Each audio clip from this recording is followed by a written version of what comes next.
this new guy Benji is going to sit in on the news. And we had such a well-oiled operation. Howard and Robin and me and Fred. And it was a perfect show. And everybody loved it. There was no room for improvement. There really wasn't. So all of a sudden they put this guy. I had no space at all. And all of a sudden I got this little chubby kid sitting next to me. And he's writing too. Meanwhile, I'm writing jokes. But I'm reading what I'm writing and what Fred's writing, deciding what to put up for Howard. So now I have to decide between me and Fred and what Benji's writing, which slows the process, so I had to, it just made it crazier. But I don't fault Benji because I scraped and clawed to get where I got. So I don't know whether he scraped and clawed to get there, but it was an annoyance, but it wasn't his fault at all. And that had nothing to do. I think that was Howard's agent's way of saying, look at this, we got somebody who can step right in and replace you. Nobody ever said that, but I knew better because, writing jokes was part of my thing, but leading the ball breaking and getting my balls broke myself and instigating and my good laugh, I added a lot more to the show than just my notes, which were a major thing. And there was no animosity between me and Benji. It had nothing to do with anything, So right away, and people are looking for stuff, like, oh, it's great you and Artie finally are talking again. I'm like, what are you talking about? I left in March, and Artie didn't come on the show till like October. There was no crossover whatsoever, and I was friends with a lot of the guys that they put in my seat to replace me. There was no. It was. I asked for more money from my boss, and they said no. So I went home with my football. That's not enough for people, but that's in essence what happened. Yeah. Well, I always say, there's a Jackie era, there's an Artie era, and then there's what they're doing now. So I would call you and Artie's tied for first, and what they're doing now. Have you listened? It's just so not what I know. He's older, and the things change. No, I don't talk. I've never listened to 1 second of it, but I don't know if I told you the last time I spoke to you, but I get ridiculous. I get fan mails from kids that weren't even born when I left the show, which is kind of hard to wrap your head around. But at one point, I got a fan email. I probably told you this already because it's still my favorite. He said, Jackie, I'm 28 years old, something like that, and I live in Toronto. And I discovered the Howard Stern Show in 2007, long after I left. And he said, it immediately became my favorite show.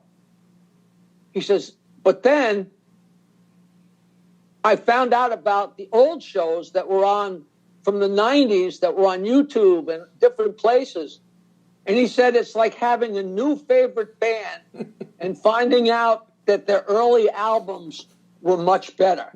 I was like, whoa, I couldn't even craft that kind of compliment for myself. It's like I love the show, but it's not, it's just a shell of its former self, which is, and that's, it's not fair to say that's a consensus. Because that's the consensus of people that tell me. You know what I mean? Whether that's 1% of the people or 90% of the people, I'll never know. But for the most part, and in people's imaginations, the show gets better and better the longer time. People talk about the Channel 9 show we did like it was the epitome of television for the world. And you go back, some of the shows downright unwatchable. They were so horrible. It is true. But it was so much fun because we had no budget. It was like we did a radio show that was like who was that guy like Ed Wood? It was an Ed Wood radio show. With nothing to work with. Well, Channel 9 shows how I got to hear you guys and see you guys, and I thought, what is this shit? I need more of it. And then the E! Show came. And it's funny you said that because I started watching a bunch of just old stuff from your era. And I think the side characters were great that you had versus, you had a Grillo and you even got a little bit of KC, but Ganji would come in and you guys were just unrelenting. Of course, Gary. Did you ever work with Beetlejuice? Did you get a chance to have him? And did you ever write for Beetlejuice? I've met. He was on many times before I left. There wasn't a time he walked in where I wasn't like skeeved. Like you think you're ready for what you're going to see, and you're just not. But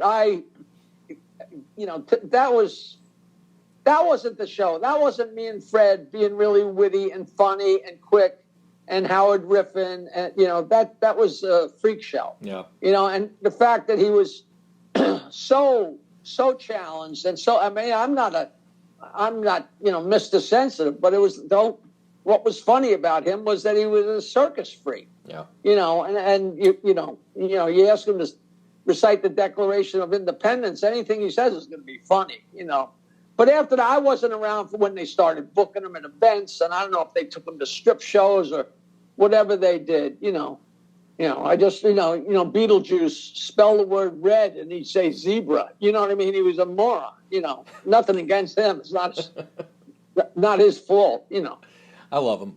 Scott the Engineer, he's a guy who's been cast off. Do you get a chance to talk to him? You guys trade some stories at all now that he's been let go the way he was? No.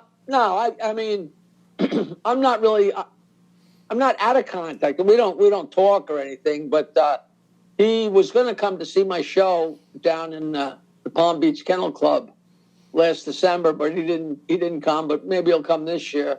I think he's got a new girlfriend and stuff. He was always a really good guy, and he did a lot of favors for me, and I did favors for him, when we were on the show, but we weren't really close, And I did plenty to break his balls because that was my job, but he liked that because the infamy helped him with his business, he was doing DJing at the time, whatever it was. Well, talk about, the E! Show, he was a star. You have the push-up challenge, you have him screaming at Ganji, just him going nuts at Ralph, or that was, and then you guys would pop in and just completely, it was the machine that you talked about. It really was fun. Nancy Sirianni's in the movie, your wife, which is one of the top, if you go look at top 10 moments of the show, read them off, it's always your apology, which is way back in the day, but it's pretty funny. Tell me, just having her on and how you guys talk, and about that day of the apology. I mean, just she is still. I mean, I saw her, a few hours. She was here. She lives 2 doors away. Her and her boyfriend, and her and her boyfriend are 2 of me and my girlfriend's closest, if not closest, friends. And, we still love each other. She's wonderful. She was a friend long before we were lovers and married and stuff like that. She's so great. And there's 2 complete chapters in my autobiography about that event because, the whole thing was portrayed so unfairly to her because she had nothing to do with it aside from getting mad at her boyfriend or getting mad at her husband. That whole thing. I don't know if you read the book, but we were scheduled to fly to Europe for 2 weeks. We're going on vacation, the show, and we're going to Europe for 2 weeks to see her sister get married in Paris, and then we're going to Venice. I mean, we hadn't been on a vacation like that ever.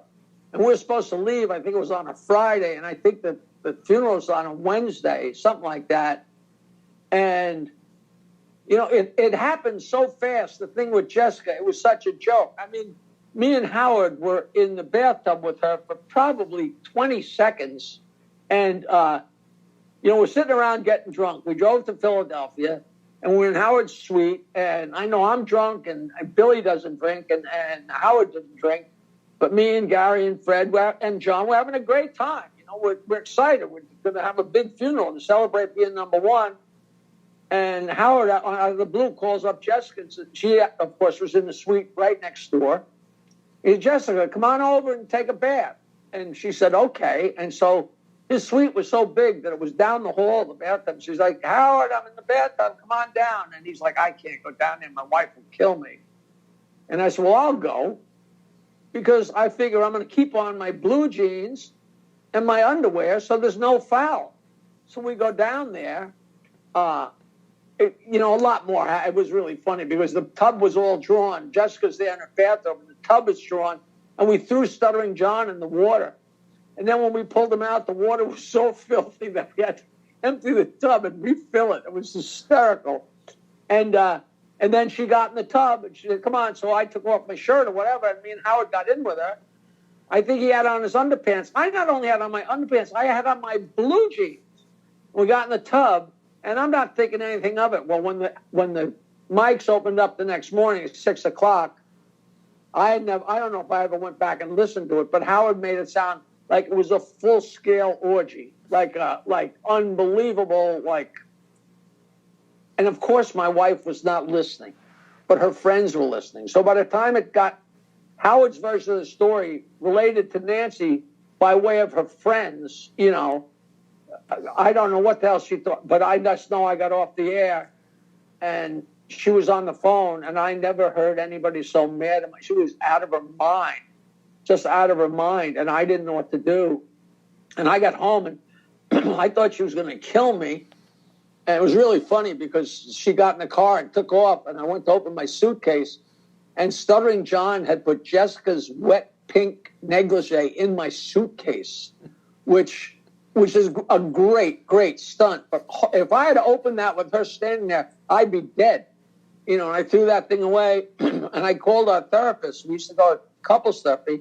I don't think we were even doing it anymore.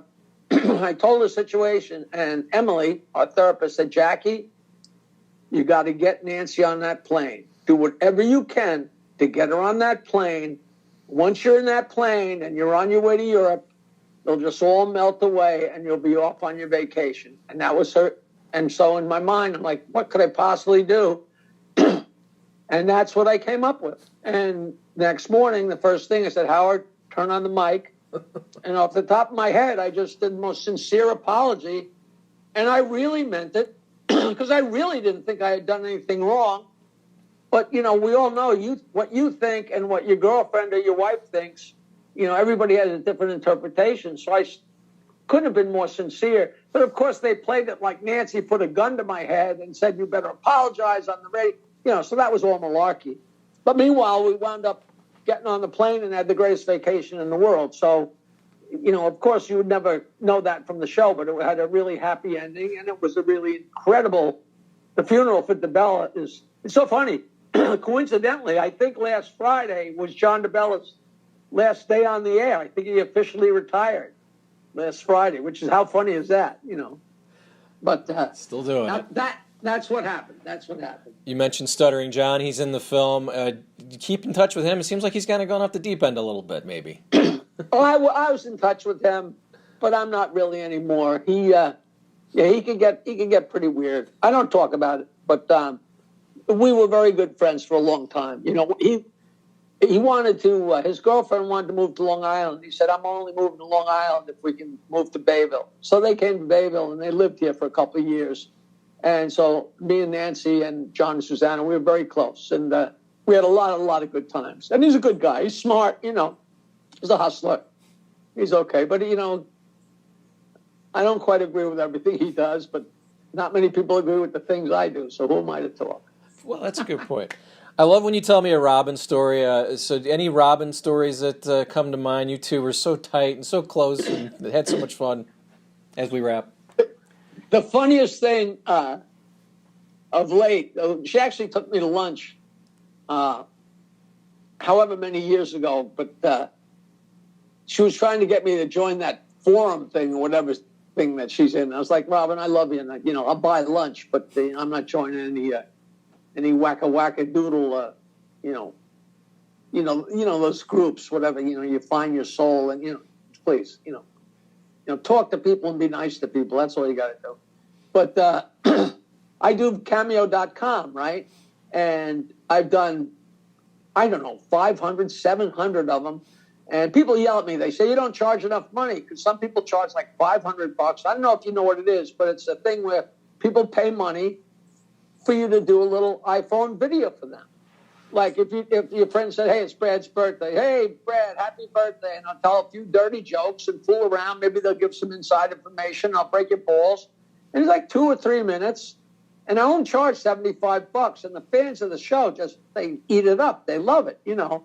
They'll say, you know, they give me little snippets of things to say about this or somebody like this. Last week, a guy said it's my father's birthday, and me and him used to scream. My father's turning 85, and we used to scream when you read from Robin's book. I don't know if you know about that. He said, would you do that for him? And I said, you know what? That's the weirdest.